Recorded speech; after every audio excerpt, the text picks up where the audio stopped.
Hello everybody, welcome back to my channel. My name is Queenie. For those who don't know me, reviewing Married at First Sight, Season 8, episodes 23 to 25. My apologies guys, I don't know if you can hear it in my voice, but I am sick. I might be coughing and all that through the video, but please bear with me. Before I get into it, please make sure to like this video, subscribe and hit the bell, and leave a comment down below. I'm not gonna lie, a lot of my memory in the past few days has been very foggy and I wasn't taking a lot of notes, so I'm gonna just go off of my memory and hopefully that will carry me through. We have Peggy and George, who had the conversation about his career and how it does bother her.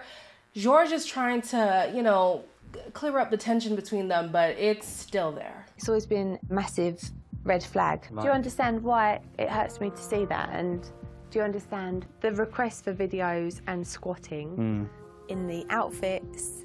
It is humiliating. It's not something that I would put up with. My opinion of these two is that, honestly, at the end of the day, like,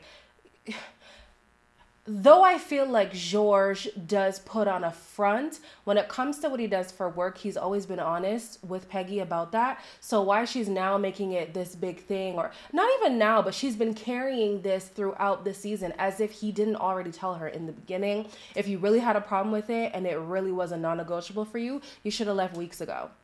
You're still here, so just suck it up, Buttercup, and let's keep it pushing, okay? We get to the getaway. The getaway is about 2 or 3 days, if I'm not mistaken. And so as the couples have split into guys and girls, except for Sean and Mark, we see Ella and JJ return to the experiment. I'm really not happy. JJ did the experiment wrong, so like to see him back, it's like, why are they back? What is she doing here? This is absolute bullshit. I feel like you and Jordan, not just you seem to have a lot to say about the couples. Found like you were giving me evils a lot of the time. I think there was a bit of her feeling threatened by me coming in, and I'm gonna take it as a compliment. Now, listen,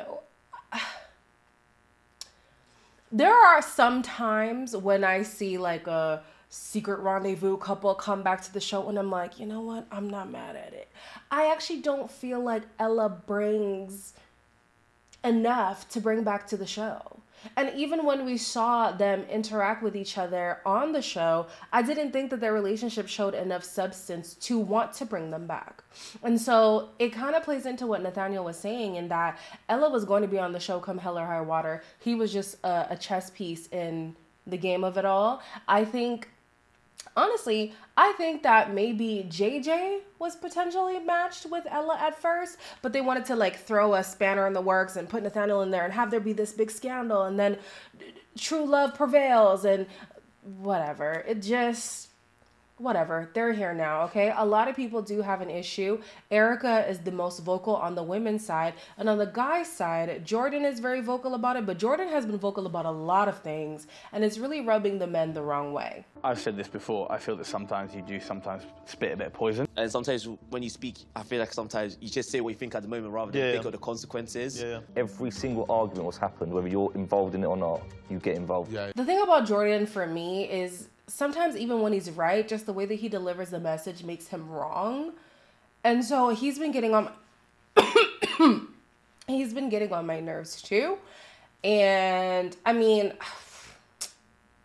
he kind of wants to be like in everybody's business, but I'm looking at his situation like, your relationship is not as perfect as you think it is either. I think in like episode 25, he goes and he says, honestly, if anybody has a better relationship than me and Erica, I would be surprised. Are you serious? In my humble opinion, I feel like Erica sees Jordan as a lapdog. But we'll get to that later. We're going to, oh no, I was going to fast forward to the dinner party, but there are some questions that the experts give the couples, and they're asked like, which couple won't last on the outside? Which couple does not respect each other? And Arthur was getting a lot of criticism with Laura and the fact that she belittles him, she talks down to him, she treats him like a child. I think that that relationship has already been exposed for that. But even Arthur himself was like, no, I like to be taught. I like that, you know, she's so forgiving. And like, I think he's okay with, like, everybody's more mad about it than Arthur himself. Yeah, so I don't know. And then we had, what was the other couple?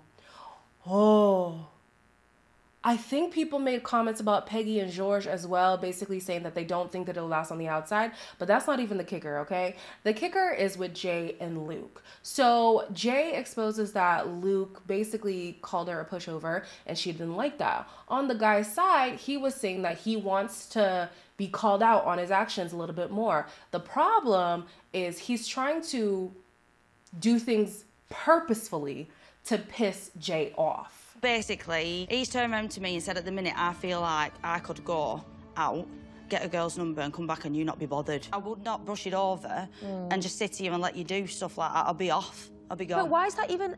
I mean, you're married. If I said to you, you 100% would not get caught if you robbed a bank and got 10 million quid.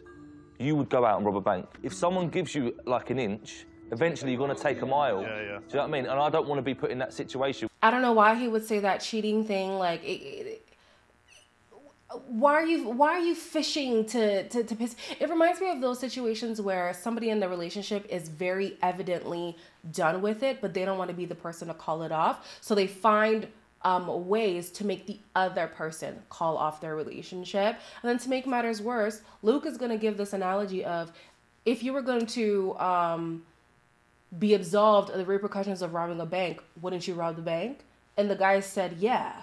That's going to turn into a thing in the next episode. But the first thing that happens is that Laura obviously hears what's been going on about people talking about her relationship. She's not happy about it at all. Ella has been hearing things that have been said about her relationship too. She's not happy, and they channel both their energy all towards Jordan. You want to start your shit with me now? Should we get that over and done with? No, joking, I can't be asked, Jordan, I'll be honest. You didn't see what I had to go through with Nathaniel. I tried. I don't agree with the way you went about it. Don't want to hear it every single day. I appreciate your opinion. She started talking to me about it. Sorry, who said Arthur's not right for me? What makes you think that she's not right for me? You hide behind the fact that they're just my opinion, but also you need to accept that just your opinion can hurt. Boys look at her good-looking, intelligent, funny, something they don't possess. I've never fancied you more. Ooh.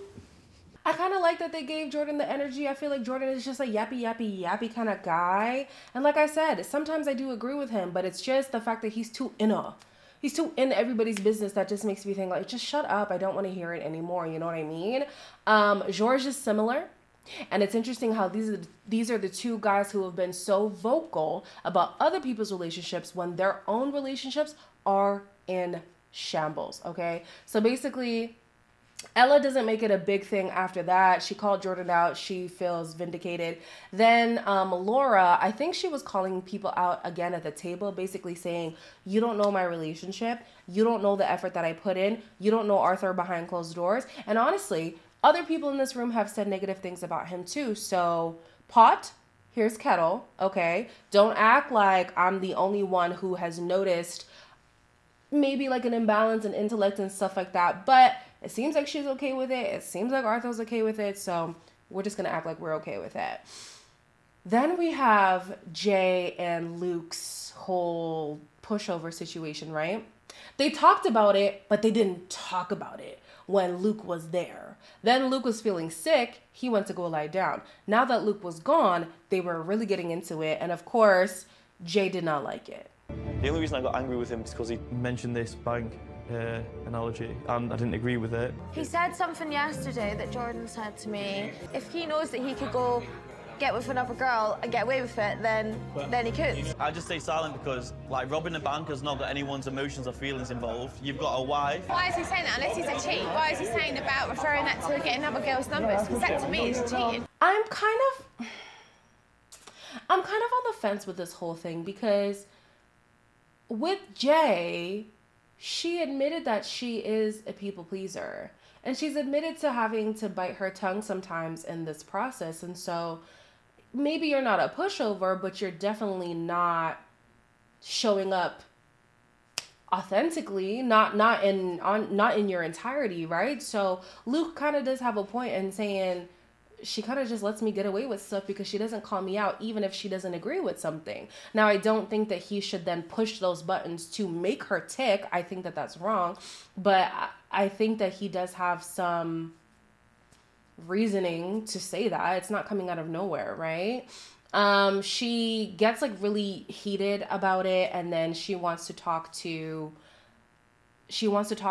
Luke about it. Luke says that the conversation was taken out of context. Okay, they're saying that comment. I did say that comment, but not in the context they're making out. I was talking about, in general, in life. The comment was nothing about you. Yeah, but it looks like it were about me. It isn't, because you wasn't there. You wasn't there to hear the whole conversation. You've made these comments, you honestly nobody believe else. in the context what they're saying it in. Well, I don't know what to believe. I had it from all angles, Luke. I don't think it was taken out of context. I mean, listen, they're asking you about your relationship. You made a general analogy which can be applied to your relationship. Inadvertently, you're talking about your relationship, okay? He basically was saying in any relationship, if you felt like you could get away with stuff, you would do it because you know there's no repercussions anyways. And so my thing is, you've already explained that you think that Jay would let you get away with stuff. So you would kind of step out. Anyways, so on to episode 25. I'm doing pretty good at this memory thing, you know. On to episode 25, there's a flashback to a conversation at the guys and girls night where Sean had said he typically would leave a relationship like the one that he has with Mark. However, because there's no one else to switch partners with, there's no one in the experiment that he would jump to. Mark didn't like that. It's so interesting seeing their dynamic because I feel like Mark is not even into Sean like that for real. So why he's getting an attitude with Sean about almost anything is just very confusing to me. My hypothesis is that Mark is used to being like the shot caller in a relationship, and if Sean is making it seem like he's the one who's going to dip out first, Mark is not going to like that. Mark does not want to be played the fool. He wants to be the one making the decisions, right?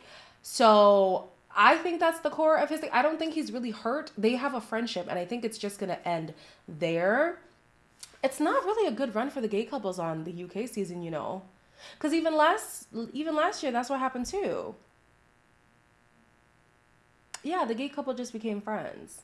I think there was one successful one, but that was in Australia, I think. The skinny guy and the older dude. Anyways, we're going to fast forward to the commitment ceremony. Basically, everybody's doing great, okay? Almost everybody is doing... Elaine, how could you forget that? Before the dinner party, Jay and Luke are discussing their whole thing again. And basically, Luke believes that if he calls out Jordan, Jordan is going to back him up, right? I think that's what I thought, at least. But then when he went over to Jordan and Erica's apartment, it didn't go well. When I confront them today, they're going to admit that it wasn't said in the way they've made out it said.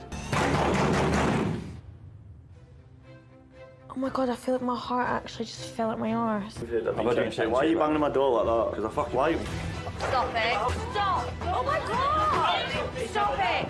Stop it! Stop it now! You don't have to go in like that. I'm good. Okay. Honey, I was here looking around like, did I press Housewives? Because what is going... What is this? Is this Bad Girls Club? Nah. It's also crazy how you are approaching somebody's house and you're gonna step in and... Nah. I actually feel as if, I mean, yes, Luke is bigger than Jordan, but I feel like if given time to prepare, Jordan would have whooped him. Jordan would have wiped the floor with him. But because he was caught off guard, it looked like Luke had the upper hand. But even still, why are we fighting? Why are we fighting over stupid analogies? Like, are we serious? So fast forward to the decision, the commitment ceremony. Jay and Luke did not arrive on time. They were brought in later to discuss what had happened with them, right? But with all the other couples, basically everyone's doing great. Roz and Thomas, their sex game is a little bit more on par with each other. Paul and Tasha feels like her feelings are growing for him day to day. They both haven't said like I love you yet, but it seems like Paul is closer than Tasha will ever be. Who knows if she'll ever get their child. Who else is in the experiment?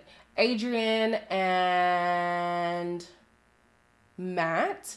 She feels like he's a lot more recluse than what she's used to. Yeah, I mean, but he's still like social with her. He's still outgoing with her. So it's not like he's on mute all the time. So I think that you could work through that.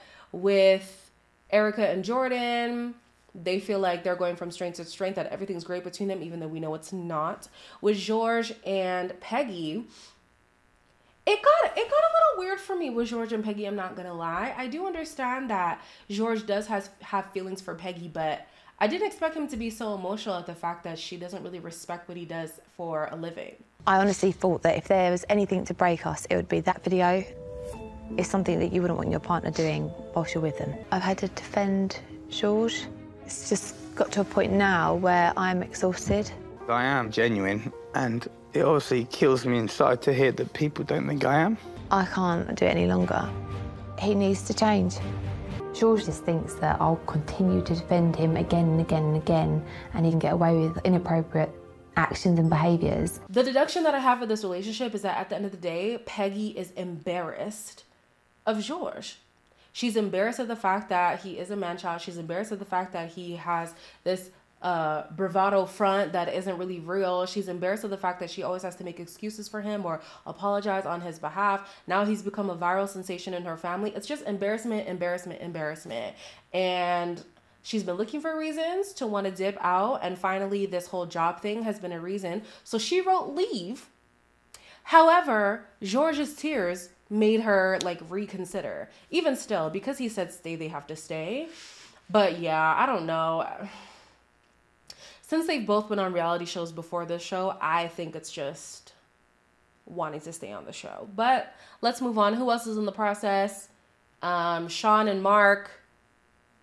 Basically, Sean feels like Mark is looking for a way out. Mark is very overwhelmed with this process. Sorry, vice versa. Whatever I said, just reverse it. Let's move on from them because I don't remember anything past that. Who else is there? Who else is there? I think that's damn near everybody. Oh, Ella and JJ, they're doing great. But people aren't referring to them as a married couple. They're referring to them as boyfriend and girlfriend. That's interesting.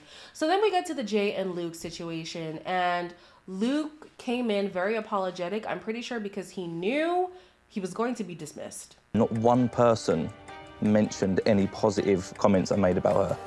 I know it was intentional. Of certain people to try to create a divide. 100%. The first thing I do wrong is step beyond the point of the door, putting Jordan in a position where he feels he needs to protect his home. All I know is that I was 100% in the wrong. Have you apologized to Jordan? This is the first time I've been able to. I don't accept your apology. Jordan and I have pasts with violence, and it was so triggering. Luke, there's a standard of behavior that we expect all of you to meet. Yeah. Listen, for the offense, I think the reaction was it just did not make any sense. At the end of the day, regardless of what the reasoning was, they're never going to tolerate violence of any kind, so it doesn't matter. But if acts of violence were to be permitted, I don't think the offense warranted that response from Luke, honestly. With the two of them, they do feel like they are going great, and so they're going to figure things out on the outside. I think there's a lot of things that they have to figure out. For starters, they don't even want to live in the same state. She doesn't want to move. He doesn't want to move. He thinks she's a pushover. She knows that she's a people pleaser, and she has been pleasing him. Like, it's a mess, you know? So yeah, they were removed, and it's a good thing for Erica and Jordan that they were removed, because apparently for them, acts of violence are traumatizing to the both of them based on things that they have experienced in the past. I don't want to nullify their experience, but I do feel like they were putting on the tears just a little bit. Just a little bit.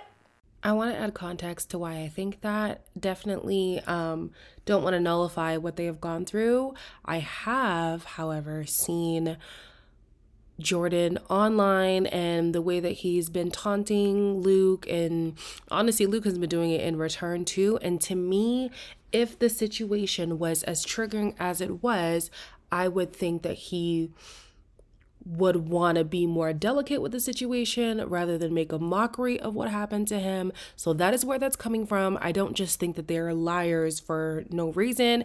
It's also including what they've been doing on social media. I feel like there was a little bit of performance happening, but I'm going to take their word for it. That was a very triggering experience. And even if it wasn't, violence should not be tolerated to any degree. In the next episode, it seems like everybody's imploding. All the relationships are on fire. On fire. So I'll be interested to see what's going on. Somebody on Discord had said that there's absolutely no way that Tasha and Paul have gone this far and they haven't had an argument. It looks like we're going to see the cracks start to form in this relationship. Even some of the couples who are new, Adrian and Matt, look like they're going to have some tiffs or whatever. So yeah, we'll see how things go. As always, like, comment, share, and subscribe. And I'll see you in the next one.